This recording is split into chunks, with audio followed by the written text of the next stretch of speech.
أهلا وسهلا بكم جميعا. طغى النقاش مع بداية هذه السنة حول موضوع امتحان المحاماة، وهل كانت هناك محسوبية وزبونية وتم هدم حقوق بعض المتقدمين إلى هذا الامتحان من أبناء الشعب بعد النتائج التي ظهرت الجمعة الماضية. قبل الاسترسال في طرح وجهات النظر المختلفة، نستمع إلى رد وزير العدل عبد اللطيف وهبي على السؤال القائل حول مدى صحة نجاح ابنه في امتحان المحاماة. نستمع.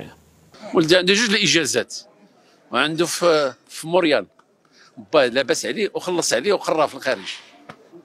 كلام من وجهة نظرنا غير مسؤول. خروج وزير العدل عبد اللطيف وهبي بهذه التصريحات الشعبوية والكلام المرسل المستفز للرأي العام يعطي صورة عن طريقة التواصل السياسي الذي سيكلف صاحبه منصبه في أقرب تعديل حكومي على وجه التقريب، لأنه راكم الأخطاء والخرجات غير المحسوبة، ويعطي أمثلة لا علاقة لها بواقع وطموحات أبناء الشعب المغربي، ويحاول أن يكرس تلك الفجوة بين أبنائه في الحصول على فرص متكافئة في الشغل والتعليم. رد وزير العدل عبد اللطيف وهبي جاء متعاليا ومغرورا حول لوائح الناجحين في الاختبارات الكتابية لامتحان الأهلية لمزاولة مهنة المحاماة والجدل الكبير الذي خلقته، وواحد تصريح لا علاقة له بالرصانة التي لا بد أن يتحلى بها زعيم حزب الأصالة والمعاصرة الحداثي، وأيضا بتحفظ ووقار وزير في منصب هام وحساس يهم العدالة بالمغرب. تعالت أصوات تطالب بفتح تحقيق في هذا الموضوع، خصوصا وأن لوائح الناجحين تضمن 2081 من أصل 70,000 مترشح، وهي أسماء معروفة على الصعيد السياسي والحزبي والنقابي لكن أكثرية الناجحين كانوا من أبناء مسؤولين ومحامين في هذا. فهل هذا يعني حرمان أبناء الشعب من حظوظهم في النجاح والترقي الاجتماعي لأنهم ليسوا أبناء مسؤولين؟ في الوقت الذي برر فيه وزير العدل عبد اللطيف وهبي بتشابه الأسماء، لا شحال هما 60 70 راه نجحت 2000 100 راه نجحت 2000. شفين الفافوري؟ لو كنت درت 900 ديال ولاد المحامين ونجحت 50 ديال واخا ثاني 600 راه في المغرب كلها كتشابه. كتعرف شحال من وهبي كاين في المحاماه؟ راه 42 وهبي كاين في المحاماه. واش كلهم كيجيوني؟ واش غير لان هذا سميتو عليه هذا سميتو عليه صافي انتهى الموضوع؟ علاش كتقلبوا تفسدوا الواحد العمل ديالو؟ وفي بيان اعتبر المتبارون الراصبون أن هذه المباراة صممت فقط على مقاس أبناء المحامين والنقباء وكبار المسؤولين، ما يستدعي فتح تحقيق نزيه سواء في شكليات المباراة والعيوب التي طالتها أو من حيث إعلان النتائج والشكوك التي تحوم حولها، مع ترتيب كل الآثار القانونية على ذلك. يجادل المتبارون حول موضوع النسبة الكبيرة من أسماء الناجحين التي تربطها علاقات قرابة ومصاهرة مع مسؤولين كبار في الوزارة ومع عدد من النقباء والمحامين. هناك أبناء عائلات كلها بأرقام متتابعة تم إدراج أسمائهم ضمن الناجحين، ما يطرح أكثر من سؤال ويستدعي تدخل جهات جهات عليا للوقوف عند هذا الفساد كما يسمى. في نظر المحامي نوفل بوعمري أن من يعتقد أنه ظلم عليه اللجوء للقضاء الإداري الاستعجالي لتمكينه من الاطلاع على ورقة تصحيحه ليتأكد من النقطة التي تحصل عليها. وهناك سوابق يقول سوابق قضائية في هذا الموضوع، والقضاء استجاب لطلبات أصحابها، يمكن بعدها أن يطالب بإعادة التصحيح. ورافق ذلك ترويج اتهامات حول غياب الاستحقاق واحتمال وجود محاباة لتمكين أبناء نافذين من النجاح في امتحان الأهلية دون الالتفات إلى الجدارة وتكافؤ الفرص. المنتدى الديمقراطي المغربي للحق والإنصاف دعا النيابة العامة والمجلس الأعلى للسلطة القضائية بفتح تحقيق جاد ومسؤول واصفا نتائج الامتحان المهزلة باعتبارها محصورة في أبناء العائلات المحسوبة على القضاء والمحاماة والشخصيات السياسية النافذة في المغرب. وأرفقت العديد من هذه من المنشورات صور للوائح الناجحين تضمن بعض الأسماء العائلية التي يطابق بعضها أنساب عدد من الشخصيات البارزة في المجال المهني لقطاع العدل والمحاماة والسياسة. ما صحاش الانسان، صحات الاله. بغيتو نوري لكم الالات ونديروا لكم لي كوبي وتشوفوا كيفاش كتصحى. شوف لي كوبي 9 الناس جالسين وكنشوفوا لي كوبي دايزين 9 الناس جالسين، واخا يدخل واحد ولا يدخل جوج واش غيدخلوا الاف. ثانيا السميط راه ديما كاين رجع اللوائح اللي فاتوا غير كيقلبوا عليهم من هنا ومن هنا. وبعد ظهور أسماء قرابات عائلية بشكل واضح متكرر في صفوف الناجحين، شكك البعض في أن يكون للأمر تواطؤ ومحسوبية وخرق لمبدأ تكافؤ الفرص لهذه المهنة. وزير العدل صرح بأنه تعرض لضغوطات، كانت عليا ضغوطات باش ما نفوتش 600 500 ورغم ذلك قاومت هذه الضغوطات ودرت 2000 منصب شغل. ودابا انا كنخلق مناصب شغل وواحد تيقول لك ولكن سيد الوزير بعض كيقول ان اسماء ديال السياسيين ومن هذوك ماشي مواطنين لا هذوك ماشي مواطنين ما عندهم الحق ينجحوا. تصريح لوزير المسؤول عليه أن يوضح من هي الجهة التي ضغطت عليه والسبب التي جعله يخضع لهذا الضغط. هناك من ربط هذه الواقعة بالبلاغ المشترك بين وزير العدل عبد اللطيف وهبي ورئيس جمعية هيئات المحامين في المغرب النقيب عبد الواحد الأنصاري بخصوص موضوع الضرائب التي دفعت المحامين إلى الدخول في إضراب في الأشهر الماضية، أي أن هناك شبهة تواطؤ يجب التحقيق فيها حسب هؤلاء. وأورد أن المحامين ضغطوا بقوة على وزير العدل الذي رضخ لمطالبهم من أجل تقليص عدد المحامين الجدد لخلق نوع من التوازن على مستوى أعداد المزاولين وكي لا تتضرر مصالح من يزاولون المهنة حاليا.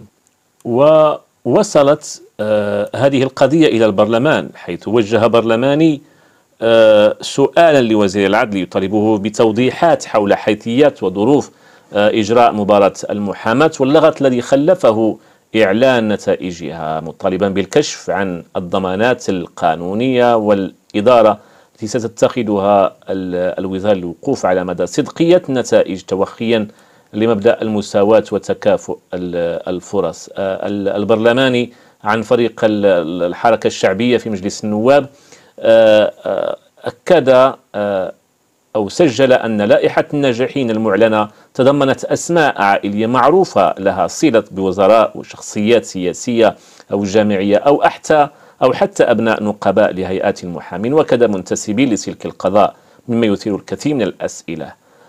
عدد كبير من المقصيين في المباراة رفعوا شعار ارحل في وجه عبد اللطيف وهبي وزير العدل، مطالبين بإعفاء من مهامه بسبب التلاعب التي شهدتها المباراة وكذا التصريحات المستفزة التي أطلقها.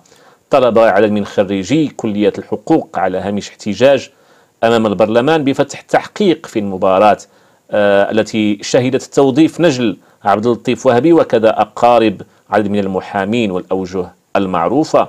طلب المحتجون بإلغاء نتائج هذه الامتحانات وإعفاء الوزير في أقرب تعديل حكومي ممكن ومحاسبة المتورطين في هذه الفضيحة محاسبة قانونية.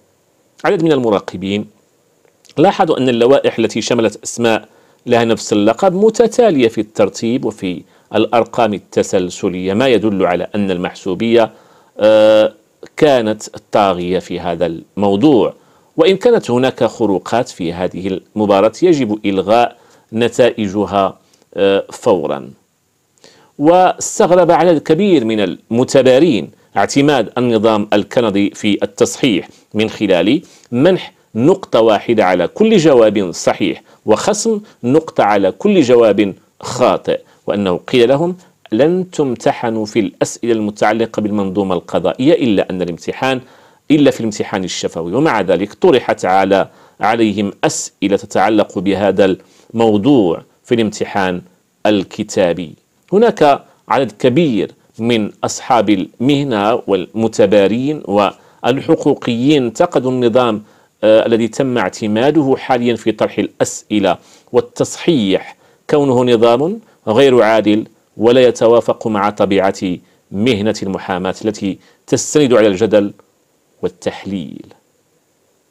لكن ما جعل المتبارين يشكون في أن الأمور ليست جيدة عندما ظهرت أسئلة متصلة بقانون مهنة المحاماة.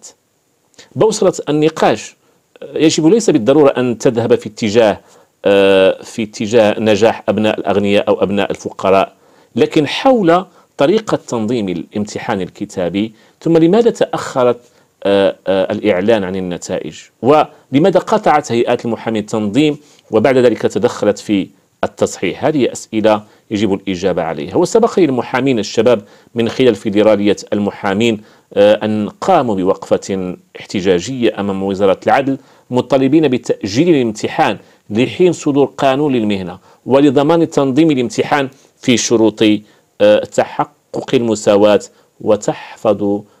تحقق المساواة وتحفظ الكرامة وتضمنها للجميع. وكان يسجل خلال السنوات الفارطة ما بين 4000 و 5000 مقبول بعد اجتياز الامتحانين الكتابي والشفوي. ولهذا شدد المتبارون الراسبون على ضرورة فتح تحقيق فيما حدث في هذه المباراة. معي علق بخصوص الامتحان أن اللجنة أشرفت على الامتحان وقامت بإخراج تلك النتائج وأنه يثق بها وأن لن يفتح تحقيق.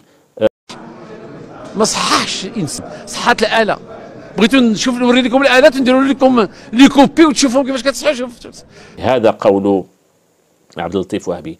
تساءل المتبارون الراسبون عن كيف لهيئات المحامين وجمعياتهم التي أعلنت رفضها لإعلان الامتحان الأهلية وأعلنت مقاطعتها له أن تشارك في عملية التصحيح، معتبرين أن مشاركة هؤلاء في عملية التصحيح هي غير ذي صفة وخرق شامل كي يجعل منها مباراة باطلة. وقطعت الهيئات المهنية الإشراف على الامتحان ولم تساهم فيه بالحراسة والتصحيح كالسابق. وفي تصريح لوزير العدل الأخير قال أن 9 من الموظفين كانوا يصححون، موظفي الوزارة، وهناك فرق بين الهيئة وجمعية هيئات المحامين بالمغرب. ويقول عدد من المتابعين أنه ليس كل الناجحين مهما اختلفت خلفياتهم الاجتماعية نجحوا بالشكل الذي يتم الحديث عنه. هناك من نجح عن جدارة واستحقاق، قد يشكلون أقلية أو أغلبية، الأمر سيان. هناك من يقول أيضا أنه لا يجب تسفيه مهنة المحاماة. وفي تعليقه قال محمد شماعو المحامي بهيئة الرباط أنه إذا ثبت أن هناك ما يمس بشرعية الامتحان فإن الأمر يستوجب ربما إعلان إلغاء النتائج بناء على أدلة. وينتظر خروج رسمي من وزير العدل بدون شعبوية أو لغة تتطاول على الناس والمتبارين حول الطريقة التي أقصي بها هؤلاء. إلى اللقاء.